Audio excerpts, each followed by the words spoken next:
They do not want peace, and so you need to prepare for a horrific global war. So global war is coming, and I would strongly encourage you to get prepared for such an outcome. Michael Snyder writes, it's on Collective Spark. I knew exactly what would happen when China unveiled their peace plan for the conflict in Ukraine. The night before, I told my wife that Western leaders would immediately dismiss it. Sadly, that is precisely what happened. Of course, any peace plan proposed by China was not going to be perfect, but for the good of humanity, our leaders should be willing to at least sit down and talk with the Russians, because if we stay on the path that we're currently on, eventually somebody will use nuclear weapons, and once things go nuclear, we could be facing a nightmare scenario in which hundreds of millions of people die, and it's not a game. At some point, peace talks may become impossible, so if we have an opportunity to talk now, we should grab it. But instead, our leaders made it abundantly clear that they are not even interested in considering China's peace plan. U.S. National Security Advisor Jake Sullivan, speaking on CNN, brushed off the Chinese proposal, saying it should have ended after the first bullet point, which calls for respecting the sovereignty of all countries. He said this war could end tomorrow if Russia stopped attacking Ukraine and withdrew its forces. Asked about the proposal, NATO Secretary General Jens Stoltenberg said China does not have much credibility in light of its failure to condemn Putin's war. And Volodymyr Zelensky of Ukraine is completely rejecting the idea of ever negotiating with Russia's Vladimir Putin. The Ukrainian president has repeatedly rejected the idea of negotiating a peace deal that would see Ukraine lose any of its territory. Speaking on Friday, he said he would not negotiate with Putin, even though he was prepared to speak to him before the war started.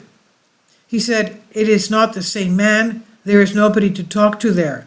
I think that Zelensky would see things quite differently if he was one of the men that was being forced into the meat grinder in eastern Ukraine. According to a former U.S. Marine that's fighting there, the average life expectancy of a frontline soldier in eastern Ukraine is just 4 hours. The average life expectancy of frontline soldier in East Ukraine is just 4 hours.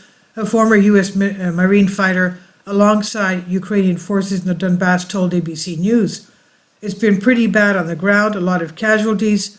The life expectancy around 4 hours on the front line, American Troy Offenbecker said. It's really, really horrible war. I mean, those that are far from the front lines can afford to talk about how glorious the war is. Just one day before the 1-year anniversary of the Russian invasion, the official Twitter account for the NATO military alliance has come under criticism for a post that said Ukraine is hosting one of the great epics of this century and compared the war to Hollywood movies. The post, which quoted a Ukrainian soldier named Pavlo, said, "We are Harry Potter and William Wallace. The Na'vi and Han Solo were escaping from Shawshank and blowing up the Death Star. We're fighting with the Harkonnens and challenging Thanos." The idea of comparing the war, which has claimed thousands of lives, seeing widespread destruction and destabilizing the world's food and energy supplies, to fictional characters was quickly derided by many on social media platforms. I'd like to see leaders from both sides be forced to serve on the front lines. If that ever happened, this war would end really quickly. Sadly, a conflict with Russia is apparently not enough, and so the Biden administration is now relentlessly provoking the Chinese. This week, a new round of sanctions that were announced by the Biden administration actually included entities located inside China. The White House has announced yet another package of sweeping sanctions targeting Russia on the 1-year anniversary of its brutal invasion of Ukraine, with new efforts to target third countries, including China, for sanctions evasion. And it's being reported that the U.S. will soon quadruple that number of U.S. troops in Taiwan. The U.S. is expected to quadruple the number of forces deployed in Taiwan in the coming months as tensions with Beijing continue to simmer. The Wall Street Journal reported on Thursday that the Pentagon plans to deploy between 100 and 200 troops on the self-ruled island, up from around 30 a year ago.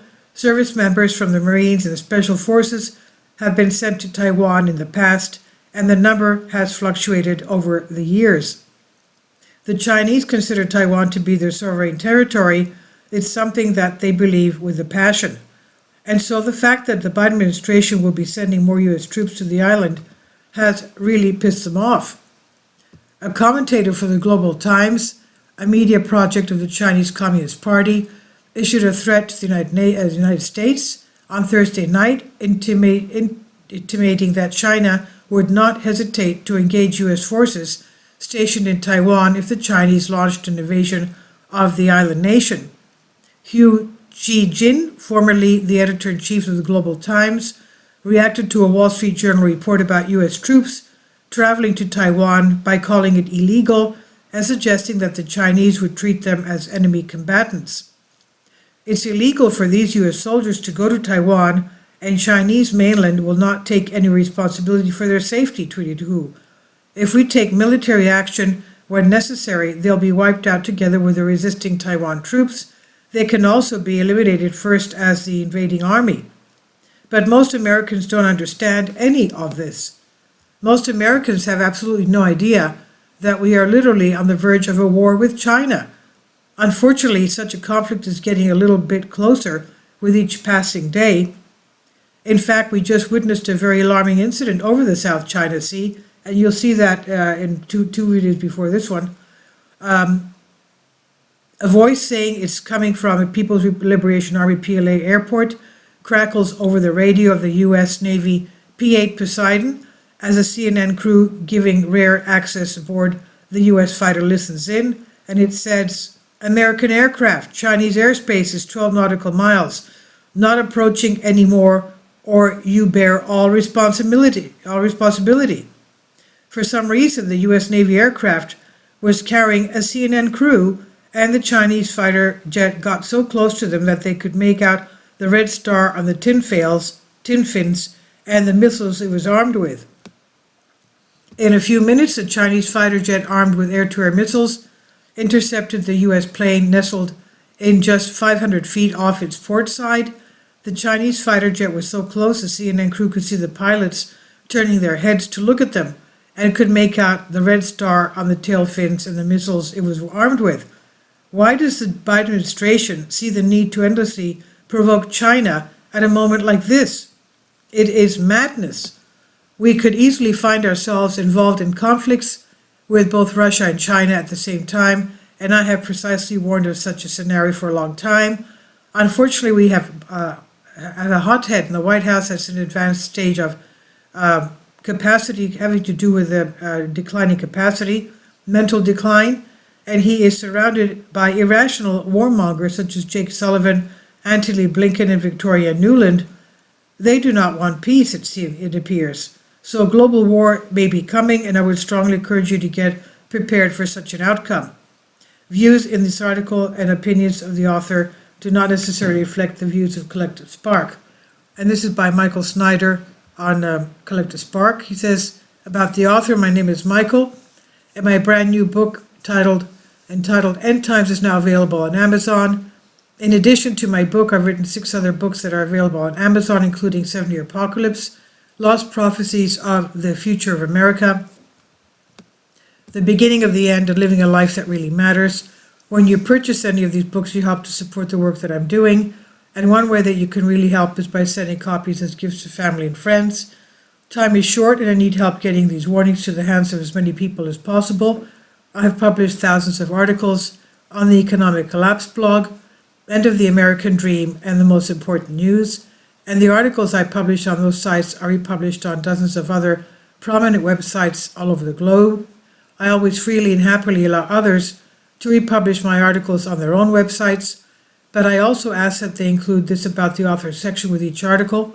The material contained in this article is for general information purposes only, and readers should consult licensed professionals before making any legal, business, and financial or health decisions. I encourage you to follow me on social media, Facebook and Twitter, and any way that you can share these articles with others is definitely a great help. These are such troubled times and people need hope. John 3:16 tells us about the hope that God has given us through Jesus Christ.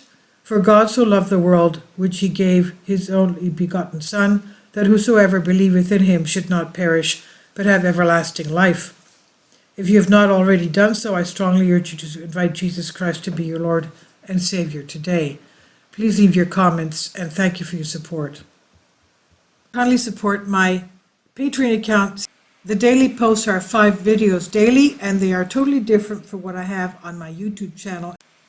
Thank you so much for your support and that you find all my content so interesting. You'll find the Patreon account details in the description box.